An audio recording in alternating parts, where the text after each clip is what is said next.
ثم الرضا عن أبي بكر وعن عمر ثم الرضا عن أبي بكر وعن عمر ثم الرضا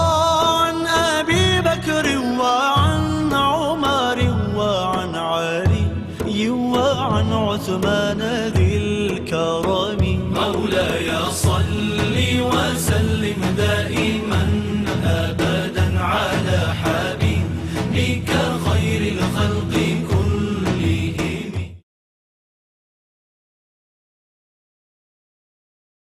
أعوذ بالله من الشيطان الرجيم. بسم الله الرحمن الرحيم. وما ينطق عن الهوى إن هو إلا وحي يوحى. صدق الله مولانا العظيم.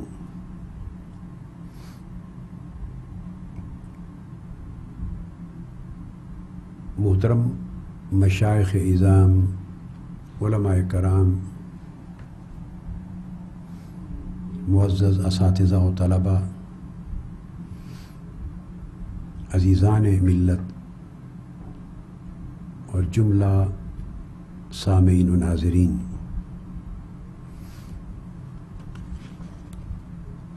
الحمدللہ تعالی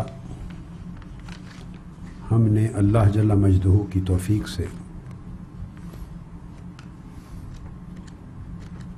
کل کی نشست میں جو گزر چکی حدیث کرتاس کی وضاحت کے لیے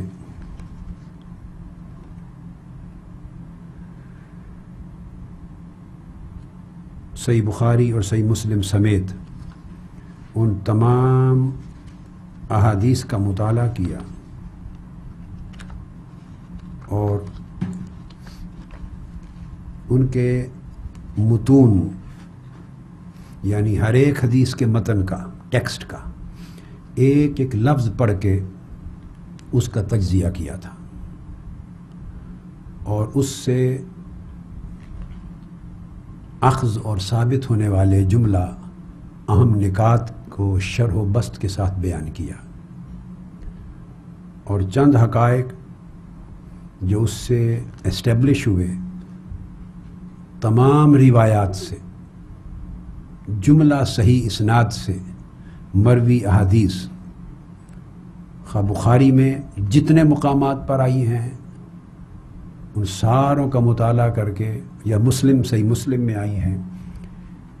ایک بات تو یہ ثابت کر دی تھی کہ یہ الزام جو سیدنا فاروق اعظم رضی اللہ تعالیٰ عنہ پہ لگایا جاتا ہے اور طویل زمانے سے اہل تشیع حضرات کے کچھ علماء، خطباء، ان کے واعظین اور ذاکرین مجمع عام میں لگاتے چلے آتے ہیں، اور اب پچھلے 6-7 مہینوں سے برطانیہ میں ٹی وی پر ایک ہنگامہ بپا ہے خلفائے راشدین کی ذوات مقدسہ پر طعن و تشنیع کا، سب و شتم کا، الزام و اتہام کا، اور یہ بات زور و شور سے باقی متائن طعنوں کے ساتھ کہی جاتی۔ وہ یہ الزام تھا کہ معاذ اللہ جب حضور علیہ الصلوۃ والسلام نے اپنے آخری ایام مرض الوصال میں فرمایا کہ لکھنے کے لیے سامان کتابت لے آؤ،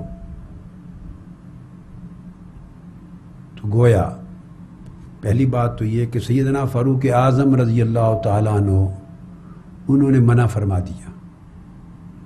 یہ الزام رد ہو گیا کہ ان کا منع فرمانا کسی روایت میں،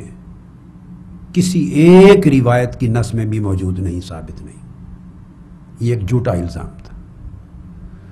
دوسرا، ان کی ذات مقدسہ پر یہ تہمت کہ انہوں نے معاذ اللہ کہا کہ حضور علیہ الصلوۃ والسلام کو ہذیان ہو گیا ہے، یعنی بخار اور تکلیف کی شدت سے آپ کی زبان اقدس سے ایسی باتیں نکلی، ایسا جملہ نکلا ہے جو آپ کے معاذ اللہ بس میں نہیں تھا، یا شدت تکلیف کی وجہ سے بے مقصد بے معنی بات منہ سے نکل گئی ہے، جس کو ہذیان کہا جاتا ہے۔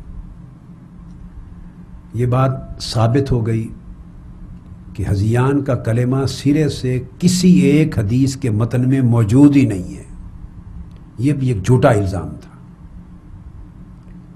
تیسری بات یہ کہ لفظ ہذیان تو نہیں، مگر جو لفظ کہے گئے وہ تھا حاجرہ یا احاجرہ استفہموہ، تو حاجرہ کا معنی یہ بیان کیا گیا کہ اس کا معنی ہوتا ہے معاذ اللہ کہ ہذیان ہو گیا ہے۔ میں نے واضح کر دیا حدیث پاک اور ہر حدیث کی نص کا متن اور سیاق و سباق اس بات کی تائید نہیں کرتا کہ اس کا معنی اور اطلاق ان کے ذہنوں میں ہذیان کا ہوگا۔ لفظ حاجرہ کے خود دو معنی ہوتے ہیں، اگر یہ حجر سے نکلا ہو تو تب اس کا معنی ہذیان ہوتا ہے، اور اگر حجر سے نکلا ہو تو حاجرہ یحجرو اس کا معنی ہے کہ شاید آقا علیہ السلام ہم سے اب جدا ہونے لگے ہیں، آپ وصال فرمانے لگے ہیں، رخصت ہونے لگے ہیں، ہمیں چھوڑ کے جا رہے ہیں،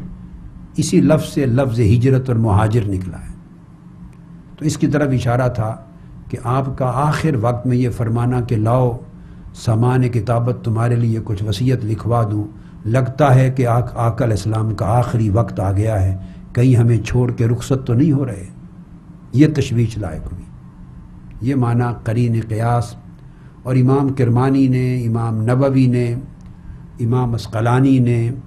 امام قسطلانی نے، بہت سے ائمہ حدیث نے اپنی شروع میں توثیق کی ہے، لغت کے لحاظ سے بھی اور سیاق و سباق کی موافقت کے اعتبار اور مطابقت معنوی کے لحاظ سے اس معنی کی۔ اور چوتھی پانچویں بات یہ ثابت ہو گئی کہ یہ لفظ جو بھی معنی رکھتا ہو، جو صحیح معنی میں نے عرض کر دیا، مگر جو بھی معنی مراد لے لیں، یہ کلمہ سیدنا فاروق اعظم نے کہا ہی نہیں ہے۔ یہ آپ کی طرف آج تک جو لوگ کہتے رہے اور جو کہہ رہے ہیں صبح و شام، وہ جھوٹ منسوب کرتے ہیں، کذب ہے، تہمت ہے۔ حاجرہ اور احاجرہ کا لفظ بھی سیدنا فاروق اعظم کی زبان سے نہیں نکلا،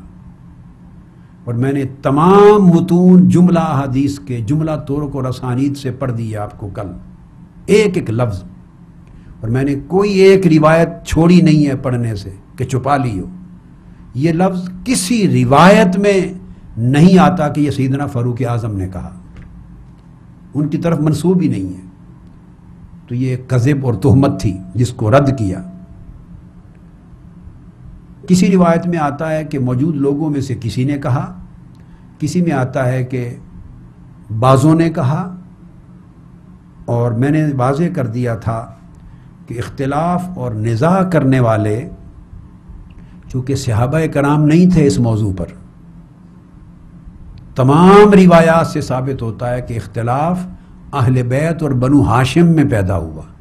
جو اس موقع پر مجلس رسول صلی اللہ علیہ وسلم میں حاضر تھے، کہ سامان کتابت یعنی قلم دوات اور لکھنے کا سامان اور کوئی ہڈی جس سے لکھا جا سکے، آیا لایا جائے سامان کتابت یا نہ لایا جائے۔ یہ اختلاف صرف اہل بیت میں ہوا، بنو ہاشم میں۔ ایک حدیث کا متن بھی یہ نہیں بتاتا کہ یہ اختلاف صحابہ کرام میں ہوا یا صحابہ کرام اور اہل بیت کے درمیان ہوا، یہ بھی کسی روایت میں موجود نہیں۔ یہ نزاع اور اختلاف فقط اہل بیت کے مابین ہوا، بنو ہاشم کے مابین، اور بنو ہاشم اور اہل بیت ہی کے دو گروہ ہو گئے، ایک انٹرنل تقسیم ہو گئی۔ کچھ اس حق میں تھے کہ سامان کتابت لائیں تاکہ وصیت لکھوائی جائے، اور کچھ اس حق میں نہیں تھے کہ آقا علیہ السلام کو تکلیف نہ دیں۔ وہ سیدنا فاروق اعظم رضی اللہ تعالیٰ عنہ کا جو قول ہے کہ غلبہ الوجع، کہ آپ کی تکلیف شدید ہو چکی ہے اس وقت، حسبنا کتاب اللہ، ہمیں اللہ کی کتاب کافی ہے، اس پر اہل بیت کے آدھے افراد نے یہی بات کہی۔ تو یہی بات اہل بیت کے افراد کہہ رہے ہیں تو گستاخی نہیں ہوتی، یہی جملہ بنو ہاشم کے آدھے لوگ کہہ رہے ہیں تو گستاخی نہیں ہوئی، اور مطلقاً یہی کلمات جب سیدنا فاروق اعظم نے کہے وہ گستاخی کیسے بن گئی؟ اگر یہ کلمات گستاخی ہیں تو جو بھی کہے گا اس کی گستاخی ہوگی۔ یہ تو اہل بیت اطہار نے بھی کہے، باقی بنو ہاشم نے بھی کہے، سب نے کہے، ان روایتوں میں بھی یہ کلمات ہیں جن میں سیدنا فاروق اعظم رضی اللہ تعالیٰ عنہ کی موجودگی کہیں سرے سے ذکر نہیں ہے، ان میں بھی یہ کلمات آئے ہیں۔ اور میں نے یہ بات بڑی شر و بس کے ساتھ واضح کر دی تھی، کیونکہ بنو ہاشم میں دو نقطہ نظر تھے، ایک حضرت عباس کا اور ان کے بیٹے حضرت عبداللہ ابن عباس موجود تھے رضی اللہ تعالیٰ، ایک سیدنا مولا علی المرتضیٰ کا۔ حضرت عباس بن عبد المطلب اس خواہش کو شدید رکھتے تھے، یہ خواہش، اور اس کے حامی تھے کہ وصیت لکھوائی جائے اہل بیت کے حق میں، بنو ہاشم کے حق میں، وہ وصیت لکھوانے کے حق میں تھے۔ اور سیدنا مولا علی شیر خدا رضی اللہ تعالیٰ عنہ وصیت لکھوانے کے حق میں نہیں تھے، وہ اس تصور کے خلاف تھے، وہ وصیت کی طرف نہیں جانا چاہتے تھے۔ تو یہ بات واضح میں نے تمام احادیث کوٹ کر دی تھیں، اہل سنت کی کتب سے بھی، خود صحیح بخاری سے بھی، اور مسند امام احمد بن حنبل اور دیگر کتب حدیث سے بھی، اور بے شمار کتب شیعہ سے بھی، اہل تشیع، جن میں اس بات کی تصریح ہے اس واقعہ کی کہ حضرت عباس نے حضرت علی شیر خدا کو کہا کہ چل کے آقا علیہ السلام سے وصیت لکھوا لیں، جس پر مولا علی شیر خدا نے انکار کر دیا اور فرمایا کہ چچا عباس نہیں، اگر جو وصیت لکھوانے کے لیے آپ جا رہے ہیں اگر آقا علیہ السلام نے نہ کر دی تو قیامت تک پھر اہل بیت کی طرف خلافت پلٹ کے نہیں آئے گی، اور خدا کی قسم میں یہ سوال آقا علیہ السلام کی بارگاہ میں نہیں کروں گا۔ یہ کتب شیعہ میں بھی کثرت کے ساتھ یہ روایت آئی اور کتب اہل سنت میں بھی آئی۔ تو گویا بالاتفاق ثابت ہے کہ اہل بیت اور بنو ہاشم میں یہ اختلاف رائے موجود تھا، اسی پر اہل بیت کے درمیان اختلاف ہو گیا آقا علیہ السلام کے فرمان پر، اور فاختصموا، اور وہ جھگڑنے لگ گئے اہل بیت۔ نہ اختلاف صحابہ نے کیا، نہ اختلاف کے بعد جھگڑا صحابہ نے کیا، نہ وہ اختلاف اور نزاع اور جھگڑے میں شریک ہوئے، نہ صحابہ کرام میں سے کسی کی آواز بلند ہوئی۔ یہ سارا واقعہ اہل بیت اطہار یا خاندان بنو ہاشم کے افراد کے مابین کا ہے، لیکن ظلم کی انتہا یہ ہے کہ پورے واقعے کا رخ اٹھا کر سیدنا فاروق اعظم اور صحابہ کرام کی طرف موڑ دیا گیا ہے۔ انتہا ہے جفا کی، ظلم کی، ناانصافی کی، دھوکہ دہی کی، کذب اور الزام تراشی کی انتہا ہے۔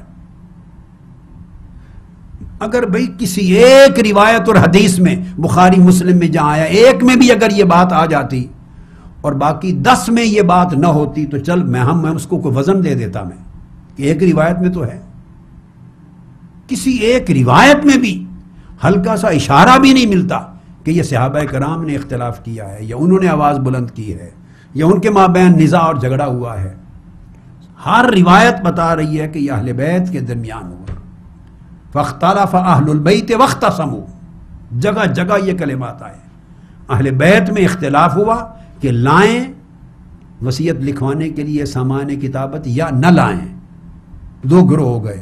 اس جھگڑے میں ان کی آوازیں بلند ہو گئیں اور آقا علیہ السلام نے اٹھا دیے۔ یہ مختصر سا خلاصہ اس تفصیل کا ہے جو بات کل بیان ہو چکی۔ اب اس کے اوپر جو اعتراضات مجموعی طور پہ ہوتے ہیں، تو ایک بات تو یہ طے ہو گئی، سیدنا فاروق اعظم رضی اللہ تعالیٰ عنہ کی زبان اقدس سے تو فقط ایک جملہ نکلنا ثابت ہے جو میں نے کہہ دیا کہ قد غلبہ الوجع، آقا علیہ السلام کی تکلیف اس وقت بڑی شدید ہے، اور یہ وہ جملہ ہے کہ 10 کے 10 مقامات پر ہر حدیث میں یہ جملہ پہلے عبداللہ ابن عباس رضی اللہ تعالیٰ عنہ نے کہا ہے۔ جس نے یہ خبر دی ہے اس نے جمعرات کے اس واقعہ حدیث کرتاس کی خبر کی ابتدا میں ہی یہ جملہ کہا ہے۔ تو کیا وجہ ہے یہی جملہ جب فلما اشتد مرضہ وغلبہ الوجع، جب ان کے کہنے سے گستاخی نہیں ہوئی تو سیدنا فاروق اعظم کے اس جملے سے گستاخی کیوں بن گئی؟ بدقسمتی ہے، ایک مائنڈ سیٹ ہے، تعصب اور اناد اور عداوت نے ایک ذہن بنا دیا ہے۔ وہی جملے اگر اہل بیت اور بنو ہاشم میں کسی سے صادر ہو جائیں تو گستاخی نظر نہیں آتی، چھپا دیا جاتا ہے، پردہ ڈال دیا جاتا ہے۔ وہ جملے صحابہ کرام اگر اسی نیک نیتی سے کمال ادب میں کہہ دیں تو بجائے ادب کے وہ بے ادبی گستاخی ٹھہرا دی جاتی ہے۔ تو یہ ایک ذہنی اختراع ہے، مائنڈ سیٹ ہے، ذہنی عداوت ہے، ایک اینک چڑھ گئی ہے خاص رنگ کی، اس لیے اس میں سفید بھی سیاہ نظر آتا ہے۔ اگر وہ اینک اتار دیں تو ہر چیز اپنی اصل حقیقت میں نمایاں ہو جاتی ہے۔